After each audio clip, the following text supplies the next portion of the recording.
ஐயா ராசா, என் அப்பன் தாத்தன் பாட்டன் எல்லாம் விவசாயம் பண்ணி நாசமா போயிட்டோம். இந்த விவசாயமே நம்ம குடும்பத்துக்கு வேணாம்ப்பா. செண்டு 1000 ரூபான்னு இருந்த 2 ஏக்கரையும் 2 லட்சம் ரூபாய்க்கு வித்து உன்னை நல்லபடியா படிக்க வச்சுட்டேன். சிட்டிக்கு போய் பொழைச்சிக்க சாமி. இந்த விவசாயம் மட்டும் சரிப்பா, நான் போயிட்டேன்.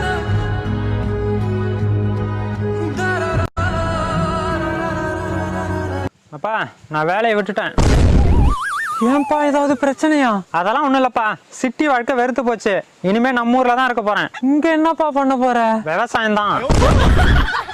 விவசாயம் பண்ண நிலம் இல்லடா. 10 வருஷமா கஷ்டப்பட்டு 30 லட்ச ரூபா சேர்த்து வச்சிருந்தேன். அப்பா 2 லட்ச ரூபாய்க்கு நிலத்தை வித்தாருல, அதை 30 லட்ச ரூபாய்க்கு வாங்கிவிட்டேன்.